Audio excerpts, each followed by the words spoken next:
नमस्कार, स्वागत है आपको उत्तराखंड के बुलेटिन में। मैं हूं आपके साथ ईशी शुक्ला। रुक करेंगे खबरों का, लेकिन उससे पहले नजर डालेंगे सुर्खियों पर। देश में नहीं रुक रहा कोरोना का कहर। 24 घंटे में मिले 3,277 नए केस, 127 लोगों की हुई मौत। कुल संक्रमितों की संख्या 62,939। ग्रीन जोन उत्तरकाशी में मिला पॉजिटिव कोरोना मरीज। 7 मई को गुजरात से आया था शख्स। प्रदेश में संक्रमितों की संख्या हुई 68।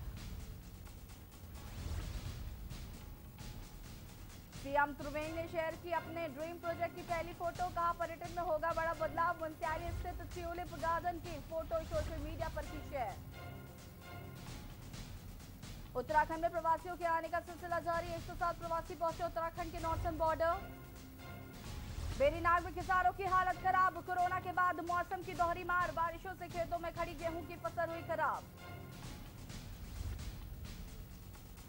मंगलौर में राशन डीलरों को फोन पर ब्लैकमेल करने का मामला आया सामने। 25,000 की मांग कर रहा ब्लैकमेलर। आप देख रहे हैं के न्यूज, खबरों का सारथी। और अब बढ़ेंगे खबरों की ओर। मानव संसाधन विकास मंत्री रमेश पोखरियाल निशंक ने सीबीएसई परीक्षाओं और उनके परिणामों के बारे में जानकारी दी। इस दौरान मानव संसाधन विकास मंत्री ने क्या कुछ कहा है, आइए आपको सुनाते हैं। आदरणीय अभिभावकगण, जैसे कि आप और सभी विद्यार्थी लगातार ये पूछ रहे हैं कि परीक्षा परिणाम कब घोषित होगा, तो आपको तो मालूम है कि कुछ जो अवशेष परीक्षाएं बची हुई हैं वो 29 परीक्षाएं हैं, वो 1 जुलाई से 15 जुलाई तक होंगी। लेकिन जो हमारे 173 विषय की सीबीएसई बोर्ड की परीक्षाएं हो चुकी थी, उनकी 1.5 करोड़ से भी अधिक उत्तर पुस्तिकाएं जो अभी जांचने के लिए पड़ी हुई थी, उसमें सीबीएसई बोर्ड ने 3,000 सीबीएसई स्कूलों को मूल्यांकन का केंद्र चिन्हित कर दिया है। इन 3,000 जो मूल्यांकन केंद्र हैं, इन मूल्यांकन केंद्रों से अब ये कॉपियां अध्यापकों तक पहुंचाई जाएगी और अध्यापकों तक पहुंच करके वो मूल्यांकन करेंगे। मैं गृह मंत्री जी का हृदय से बहुत आभार प्रकट कर रहा हूं कि उन्होंने हमको ये सुविधा दी है कि हम 1.5 करोड़ उत्तर पुस्तिकाओं को जांचने का काम शुरू कर दें और जो 3,000 केंद्र हैं वहाँ से अध्यापकों के घरों तक उन उत्तर पुस्तिकाओं को जो पहुँचाने की व्यवस्था की अनुमति गृह मंत्रालय ने हमको दी है। मैं गृह मंत्रालय का आभार प्रकट कर रहा हूँ और सभी छात्रों को, विद्यार्थियों को और सभी अभिभावकगण को और आदरणीय अध्यापकगण को ये कहना चाहूँगा कि अब हम बहुत जल्दी कल से ही ये काम शुरू कर रहे हैं और इन 3,000 मूल्यांकन केंद्रों से ये 1.5 करोड़ से भी अधिक उत्तर पुस्तिकाएं अध्यापक गण के घर तक पहुंचेंगी और वहीं पर मूल्यांकन करके वो वापस करेंगे। ये लगभग 50 दिन में हम इस कार्रवाई को पूरा करेंगे और इस बीच ये मूल्यांकन जैसे हमारा पूरा होता है और जो अवशेष परीक्षाएं जैसे वो पूर्ति होती है, तो हम बहुत जल्दी परीक्षा परिणाम भी घोषित कर सकेंगे। मुझे भरोसा है कि बहुत जल्दी उत्तर पुस्तिकाओं का मूल्यांकन का काम हम पूरा करेंगे और बहुत जल्दी रिजल्ट आपके पास होगा।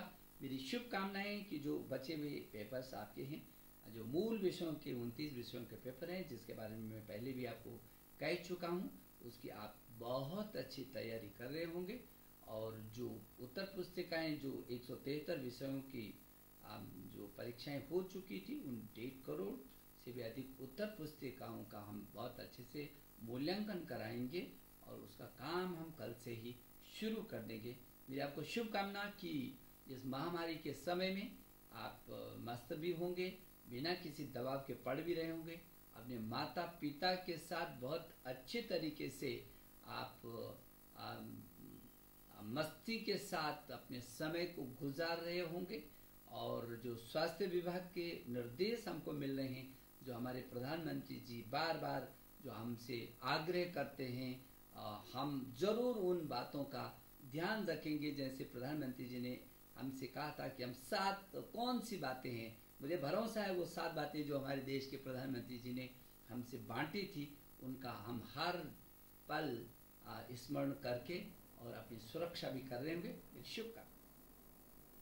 पूरे देश में फैली वैश्विक महामारी कोरोना वायरस से जहां हर कोई जूझ रहा है, तो वहीं कोरोना के चलते हुए लॉकडाउन से लोग जगह जगह फंसे हैं और अपनी घर वापसी का बेसब्री से इंतजार कर रहे हैं। शुक्रवार देर शाम ऐसे ही 957 लोगों को लेकर 26 बसें रामनगर और हल्द्वानी पहुंची। देखिए इस खास रिपोर्ट को।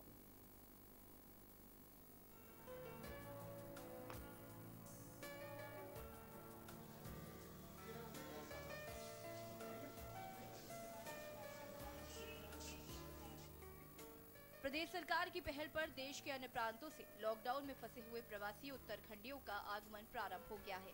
लॉकडाउन को लेकर दूसरे राज्यों में फंसे प्रवासियों की घर वापसी जारी है।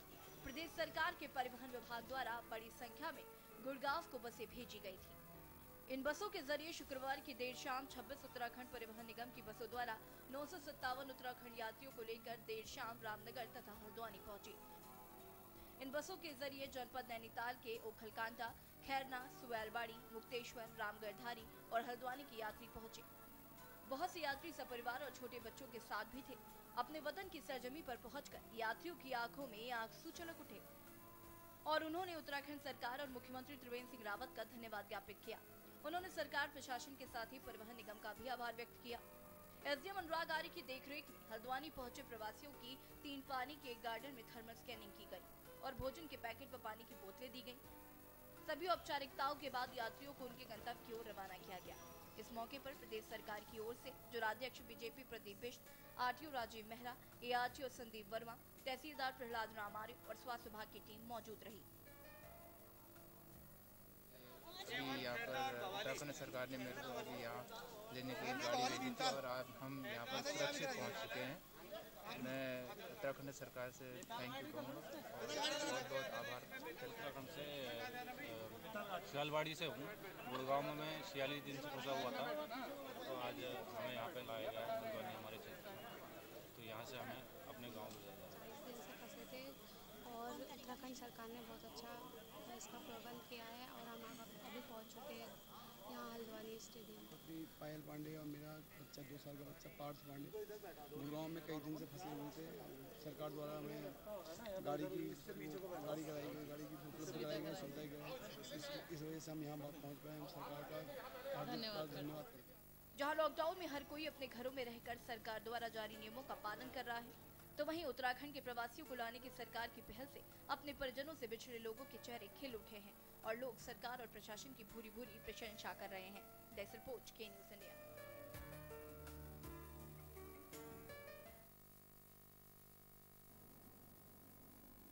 कोरोना वायरस के कारण देश में लगे लॉकडाउन का सबसे ज्यादा असर मजदूरों पर पड़ रहा है।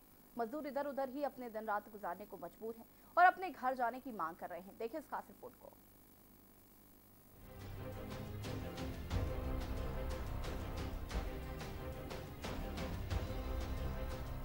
रुद्रप्रयाग से 500 से अधिक मजदूर दिहाड़ी मजदूर का कार्य करते हैं। कुछ मजदूर तो अपने घर यूपी बिहार चले गए हैं, लेकिन कुछ यहीं फंसे हुए हैं। काम ना होने के कारण मजदूरों के सामने रोजी रोटी का भी संकट खड़ा हो गया है। जिले के विभिन्न क्षेत्रों में रह रहे 250 से अधिक मजदूर कई किलोमीटर पैदल चलकर अपना सारा सामान लेकर जैसे तैसे अपने घर जाने के लिए रुद्रप्रयाग पहुंचे थे और मजदूरों को उम्मीद थी उनको उनके घर भेजा जाएगा, लेकिन यहाँ मजदूरों को उनके घर भेजने के बजाय ये निर्देश दिए गए कि वे जहाँ से आए हैं वहीं चले जाएं। जब उनकी प्रदेश सरकार उनके लिए आने की व्यवस्था करेगी तो उन्हें भेज दिया जाएगा। गाड़ी मिल जाएगा कि वहाँ से गाड़ी फाटा से गाड़ी मिल जाएगा या गुप्तकाशी से गाड़ी मिल जाएगा, थोड़ी सी आगे से गाड़ी मिल जाएगा, लेकिन यहाँ पर हम तो आ गए यहाँ तक। तो आपको सर आप ही लोग सरकार हो, वो डिसीजन आप ही लीजिए। हम अपने मम्मी पापा से मिल पाए, जिससे फिर वापस ही आ पाए काम में। अकेले क्या है, खाना मिल रहा है? हाँ जी, रहने के लिए है। पहले तो सर आपने दिया ही है। हाँ, अच्छा लगा सर। नहीं मतलब जो है कि भाई क्या नहीं यहाँ पर कहाँ जाना है आपको? हमें अल्मोड़ा जाना सर, हमने सोमेश्वर जाना है हमने। तो आपको ही मानेंगे सर, अपना जो सामने है वो इसी को ही अपने मानेंगे। कितने लोग हैं तुम वहाँ के? हम अकेले हैं सर। तो हम लोग यहाँ पे आए हैं जाने के लिए पश्चिम चंपारण बेतिया से हम लोग। तो अभी मतलब अपना गाड़ी से जाओगे तो गाड़ी की व्यवस्था कैसे? नहीं वैसे देखते हैं ना कि अगर पास बनता तो यहाँ से गाड़ी कुछ कर लेते तो चले जाते इसी हिसाब से। नहीं लेकिन ऐसे में जब तक वहाँ की परमिशन नहीं मिलेगी, क्योंकि ये तो तुम्हारा दूसरा प्रदेश हो गया, तो कैसे जाओगे? यहाँ पे सर बहुत परेशानियाँ हो गई। क्या परेशानी हो रही है यहाँ बताइए आप? यहाँ पे तो अभी खाने का रहने का है, लेकिन वही है ना सर, अभी सुबह से कोई खाना नहीं खाया, इस टाइम हो गया टाइम, आप देख लीजिए कुछ। बाकी यही है सर सिस्टम, यही जो भी हो रहा है दिक्कत वगैरह जो भी यही हो रहा है। कितने लोग हैं तुम? रुद्रप्रयाग जनपद में जगह जगह रहने वाले 250 से अधिक मजदूरों को प्रशासन से फिलहाल अब रुद्रप्रयाग से अगस्त मुनि भेज दिया गया है। अगस्त मुनि फील्ड में मजदूरों के रहने और खाने की व्यवस्था की जा रही है। मजदूरों का कहना है उन्हें घर जाने दिया जाए। उनके पास ना तो राशन है और ना ही पैसे। वे किराए के घर छोड़ चुके हैं। घर जाने के लिए ऑनलाइन पंजीकरण भी किया गया है, पर कोई कार्रवाई नहीं हो पाई। यहाँ पे लगभग 125 के करीब मजदूर हैं और ये कई उत्तर प्रदेश के और बिहार साइड में हैं। तो ये क्या बिना उसके जो है घर की ओर जा रहे थे क्या? हाँ, चूँकि यहाँ पे काम लोगों का थोड़ा बंद हो गया है, कंस्ट्रक्शन का काम भी काफ़ी कम हो गया, तो इनमें थोड़ा सा वो भय का माहौल है कि भाई अब खाएं क्या। इनकी यहाँ पे फ़िलहाल तो नगर पंचायत के कमरे हैं यहाँ पे, तो इनको यहाँ रुकवाया गया है। इनके खाने की व्यवस्था भी करवा दी गई है और फिर इनको रजिस्ट्रेशन करवाया जा रहा है इनका। तो जैसे ही इनकी व्यवस्था होती है तो इनको इनके गंतव्य तक भिजवाया जाएगा। वर्तमान में करीब 200 के लगभग मजदूर हैं और अभी लगातार आ रहे हैं। लगातार मजदूरों का आना अगस्तमुनि में हो रहा है। अत्यधिक मात्रा में यहाँ पे मजदूर अगर हो जाएंगे तो शासन प्रशासन के लिए समस्याएं होंगी, कानून व्यवस्था बिगड़ने की स्थिति पैदा हो सकती है। क्योंकि अभी कल रात्रि में ही कुछ मजदूर शराब पी के हंगामा भी कर रहे थे, तो तमाम समस्याएं हो सकती हैं। फिर बाहर से लोग स्थानीय क्वारंटाइन जो किए जाने हैं लोग, उनके लिए भी समस्याएं खड़ी हो सकती हैं। इतनी मात्रा में यहाँ पे होंगे तो उचित ये रहेगा कि जो मजदूर जहाँ है फिलहाल उनको वहीं पर राशन आदि की व्यवस्था प्रशासन के द्वारा व्यवस्थित तरीके से कर दी जाए तो अच्छा रहेगा और इससे व्यवस्थाएं सुचारू संचालित होती रहेंगी। कोरोना वायरस की भीषण महामारी से निपटने को जहां सरकार और प्रशासन पूरी तरह से तत्पर है, तो वहीं हर कोई इस बात का भी विशेष ध्यान दे रहा है, तो वहीं मजदूर अपने घर जाने की जिद पर अड़े हुए हैं। वे अपने परिवार से मिलने को बेताब हैं। डेस्क रिपोर्ट, के न्यूज़ इंडिया।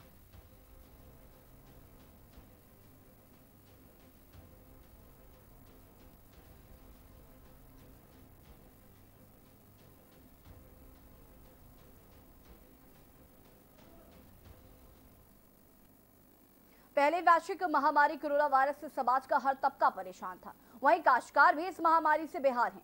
पिछले 15 दिनों में क्षेत्र में 7 बार भारी ओलावृष्टि और बारिश से खेतों में पक रही गेहूं की फसल पूरी तरह से बर्बाद हो गई है, जिससे कि अब काश्तकारों की कमर ही टूट गई है। काश्तकारों पर ये दोहरी मार से काश्तकार परेशान हो गए हैं। जिले के विभिन्न हिस्सों में पिछले 15 दिनों से 7 बार से अधिक ओलावृष्टि और बारिश से खेतों में खड़ी गेहूं की फसल पूरी तरह से बर्बाद हो गई है।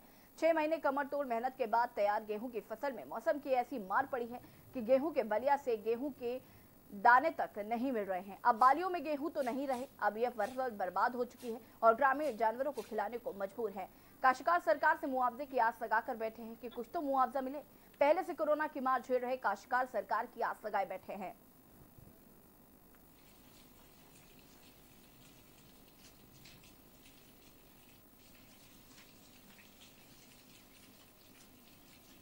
नहीं निकला है, पर खत्म कर दिया सारा है। खाली गाय बच्चों को खिला रहे हैं इसको, और एक तो वैसे कोरोना की मार पड़ी है, ऊपर से ये है, परेशान हो गए सर, क्या करें। कुछ मुआवजा तो मिलना ही चाहिए, पर के साल वैसे ही हुआ, इस साल ऐसे ही हो गया है। कोरोना महामारी पहले से ही चली हुई थी और साथ में अभी जब लोगों को खेती संभालने का समय आया तो मौसम इतना ख़राब है कि लगातार 5 या 6 बार यहाँ पर ओलावृष्टि हो चुकी है और बहुत ही भयावह स्थिति है, जिससे कि पूरी खेती किसानों की नुकसान हो चुका है। और जो कुछ भी उनके 6 महीने का या जो भी राशन होता था वो सब नष्ट हो चुका है और किसान बहुत परेशान है। सरकार को किसानों की सहायता करनी चाहिए, उनको उचित मुआवजा देना चाहिए। और वक्त हो गया छोटे से ब्रेक का, जल हासिल हो गया। आप देख रहे हैं के न्यूज, खबरों का सारथी। घातक वायरस की सबसे तेज इंटरनेशनल अपडेट्स दिखाते हैं। कोरोना पर सबसे भरोसेमंद, संतुलित और संपूर्ण खबर बताते हैं। सत्य और तथ्य के साथ खबर, प्रयोग की प्रामाणिकता पर मोहर। लॉकडाउन में कोरोना पर नॉन स्टॉप कवरेज जारी है। TV9 भारतवर्ष, अब तो सब देख रहे हैं। केबल ऑपरेटर्स जो पहुंचाते हैं आप तक हमारी हर बात, सजगता और समझदारी जिनकी है पहचान, जो है कोरोना योद्धा, जो है जिम्मेदार। इन कोरोना योद्धाओं को के न्यूज का सलाम। आप हैं तो हम हैं, आपके बिना हम कुछ नहीं। देश भर के केबल ऑपरेटर्स कोरोना योद्धाओं का के न्यूज की तरफ से हार्दिक अभिनंदन। कोरोना संकट काल में के न्यूज इंडिया की देशवासियों से अपील है कि हम जाति धर्म को भूलकर कोरोना को हराने में एक साथ खड़े हों। जरूरतमंदों की मदद करें। कोरोना के खिलाफ जंग में हम अपना योगदान दें। हम सब मिलकर लड़ेंगे और मिलकर जीतेंगे। आप देख रहे हैं के न्यूज, खबरों का सारथी।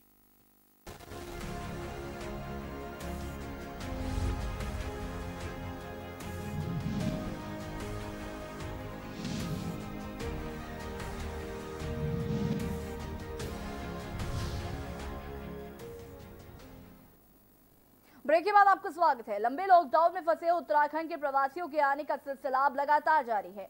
उत्तराखंड के प्रवेश द्वार कहे जाने वाले नारसन बॉर्डर पर जहां पहले 250 यात्रियों को लाया गया, वहीं फिर 107 प्रवासियों को उत्तराखंड के नारसन बॉर्डर में टिहरी व चमोली के लिए रवाना किया गया।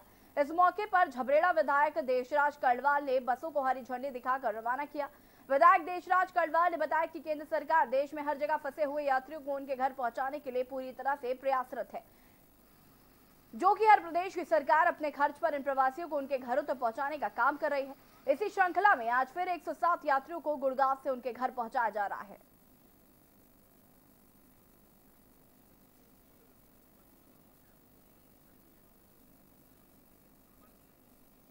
और वहाँ से 4 बसें लगाई गई थी और यहाँ से 6 बसें लगाई गई हैं। कुछ लोग चमोली के हैं, कुछ लोग टिहरी के हैं।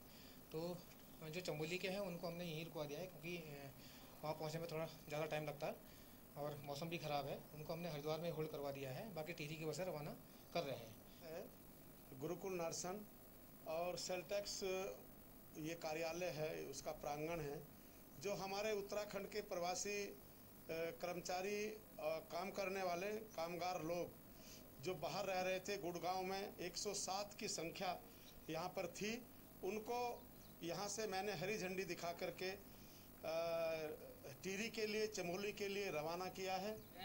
और हमें जो है कि उत्तराखंड में आके बड़ी खुशी हुई है। जो सारे जितने भी हमारे गढ़वाली भाई लोग हैं, जो कि हमारी काफ़ी अच्छी सेवा हुई है और हमारे लिए जो है कि भोजन की भी व्यवस्था हुई है यहाँ पे। और हमें बहुत अच्छा लगा कि जो कि हमारी सरकार ने हमारे लिए यहाँ पे सारी उपलब्धि दी। मंगलौर कोतवाली में साइबर क्राइम का मामला सामने आया है, जिसमें मंगलौर क्षेत्र के लगभग आधा दर्जन राशन डीलरों को फोन पर ब्लैकमेल करते हुए फोन किया गया कि तुम राशन की कालाबाजारी कर रहे हो, इसलिए तुम्हें हमारे अकाउंट में 25,000 रुपए डालने होंगे, नहीं तो तुम्हारा काला चिट्ठा खोल दिया जाएगा। इतना ही नहीं, फोन करने वाला अपने आप को जिला मजिस्ट्रेट के यहाँ से बात करता हुआ बता रहा है और ये भी बता रहा है ब्लैकमेलर ने अपना अकाउंट नंबर भी दिया है। परेशान हाल में राशन डीलर इकट्ठा होकर एसएमआई मंगलौर के पास पहुंचकर बताया कि गरीबों को बांटे जाने वाला राशन के चलते दुकान में राशन अधिक है, इसके चलते कुछ लोग उनसे अवैध वसूली की मांग कर रहे हैं। एक नंबर से उन्हें लगातार फोन आ रहे हैं और वो 25,000 रुपए खाते में डाले जाने की मांग कर रहे हैं, जिसके बाद संबंधित मामले में एक तहरीर मंगलौर कोतवाली में दी गई है। मंगलौर कोतवाली प्रभारी प्रदीप चौहान ने बताया कि मामले की जांच की जाएगी।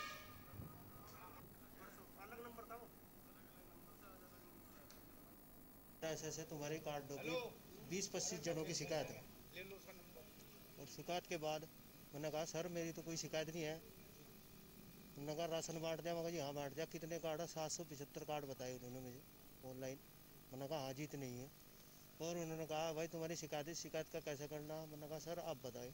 तो उन्होंने कहा ठीक है मैं इसे दबवा दूंगा जब तुम निःशुल्क राशन बांट रहे हो, सब काम कर रहे हो। मेरे को डिमांड करी 25,000 की।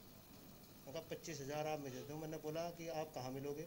मैंने कहा मैं मिलने का नहीं, अकाउंट में डलवा दूँ। नेट पर मैं जैसा राशन बांट रहा था तो मेरे पे एक कॉल आई कि मैं सेक्टर मजिस्ट्रेट बोल रहा हूँ और जो आपकी दुकान नंबर 55 है, आपके इतने कार्ड हैं, ये उसने दी और आपकी जो शिकायत है 10-15 लोगों ने कर रखी। मैंने कहा साहब उनसे कार्ड लो, जब हम राशन ठीक बांट रहे हो। उसने कहा कि आप निःशुल्क के साथ क्या बांट रहे हो? मैंने कहा जी 1 किलो अरहर की दाल बट रही है निःशुल्क के साथ में और साहब हम 1 किलो का राशन बांट रहे हैं। उसने जो था फिर कहा कि भाई आपकी शिकायत है, मैं आपकी शिकायत दाग दूंगा और आप जो है 25,000 का इंतजाम कर लो। भारत सरकार की महत्वपूर्ण योजनाओं में से एक प्लास्टिक इंजीनियरिंग संस्थान सीपेट डोईवाला के विस्तार के लिए भूमि की आवश्यकता थी, जिसे भारत सरकार और राज्य सरकार ने पूरा करते हुए डोईवाला सीपेट से सटी 6 एकड़ की भूमि को सीपेट संस्थान को देने की मंजूरी दे दी है। उत्तराखंड राज्य का एकमात्र प्लास्टिक इंजीनियरिंग संस्थान मुख्यमंत्री त्रिवेंद्र सिंह रावत के प्रयासों से डोईवाला में खुला था, जिसमें तमाम छात्र छात्राएं प्लास्टिक इंजीनियरिंग बनाने के लिए इस संस्थान में पढ़ रहे हैं। सीपेट डोईवाला के प्रभारी अभिषेक राजवंश ने बताया कि वर्तमान समय और राज्य में और बाहर प्रदेशों के छात्र छात्राएं संस्थान में पढ़ रहे हैं और तमाम आधुनिक तकनीकी व मशीनों के माध्यम से छात्रों को पढ़ाकर उन्हें भविष्य का प्लास्टिक इंजीनियर बनाया जा रहा है। सीपेट में छात्र छात्राओं की रुचि बढ़ने में अब संस्थान को विस्तार दिया जा रहा है, जिसके लिए राज्य सरकार के सहयोग से भारत सरकार ने संस्थान से सटी 6 एकड़ की भूमि सीपेट को देने की मंजूरी दी है, जो कि एक बड़ा कदम है।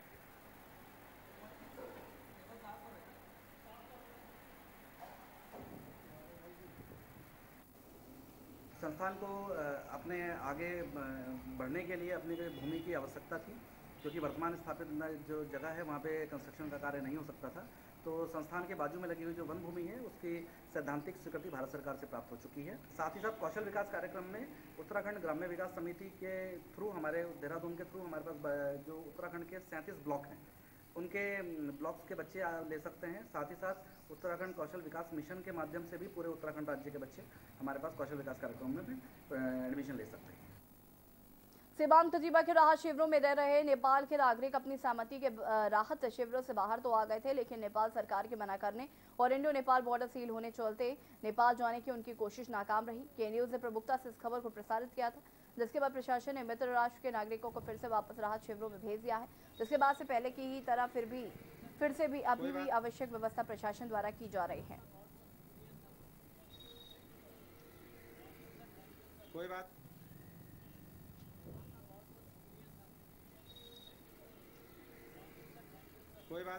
नेपाल के जो लोग थे राहत शिविर से स्वेच्छा से ये लोग वापस गए थे और जो प्रशासन के द्वारा इन्हें पुनः राहत शिविर में लाया गया है। इनके खाने पीने और रहने की व्यवस्था पूर्ववत चलती रहेगी।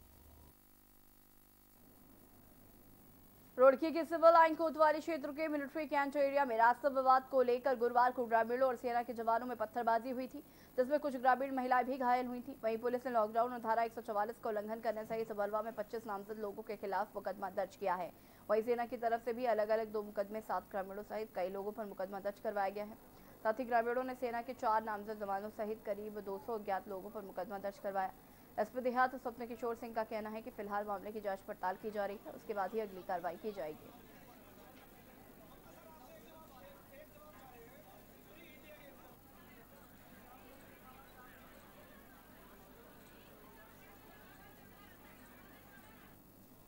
कल्याणपुर में रास्ते को लेकर एक विवाद की स्थिति में कल विरोध उत्पन्न हुआ था दो पक्षों के मध्य, जिसमें कुल 4 अभियोग पंजीकृत किए गए हैं। एक अभियोग पुलिस की ओर से ये वर्तमान में लागू धारा 144 और लॉकडाउन के उल्लंघन के संबंध में अंतर्गत आईपीसी और आपदा प्रबंधन अधिनियम के पंजीकृत किया गया है। समग्रता से सभी संभावित पहलुओं से जांच की जाएगी और निष्पक्ष विवेचनात्मक कार्रवाई के बाद में चीज़ों को आगे गति दी जाएगी। उत्तराखंड के बुलेटिन में फिलहाल इतना ही। देखते रहिए के न्यूज़ हरियाणा। नमस्कार।